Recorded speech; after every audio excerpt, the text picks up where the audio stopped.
Baru-baru ini Faiz Fazil mengatakan yang PAS ini lemah. Wow, jangan kata begitu Faiz Fazil.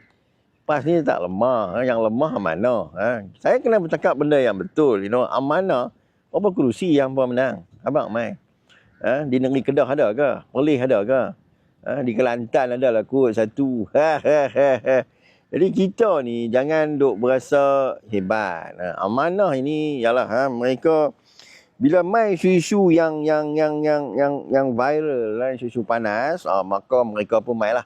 Time tu depa mai lah. Mahfuz, Ismail Saleh, lepas tu Ketua Pemuda Amanah lah, mai lah dari Perak lah, macam-macam lah mai lah.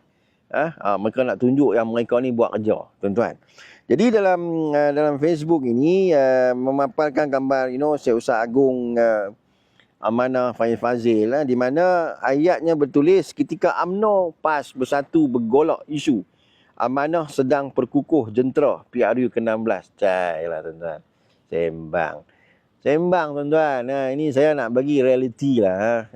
Di mana kekuatan Amanah? Saya nak bagi tahu. Saya nak tanya satu je. Saya tak payah pergi tengok negeri lain lah. Saya nak tanya negeri Perlis dengan negeri Kedah. Di mana kekuatan Amanah? Hang senarai kat satu-satu. Kerusi mana yang hampa nak bertanding ni? Nak bagi tahu. Adakah kerusi itu hampa boleh menang dengan jentera hampa sendiri, menang dengan dua kaki anda sendiri, berpijak di bumi nyata, jangan nak menang kerana orang UMNO akan undi kami. Okey, sebagai contoh lah, saya bagi contoh, katalah kerusi di Kumang Pasu ni kan, Amanah ni dia nak ambil satu kerusi lah. Kalau tak salah saya di Bukit Kayu Hitam.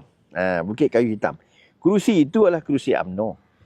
Kerusi yang dimiliki oleh Cikgu Non. Cikgu Non pernah bertanding PRU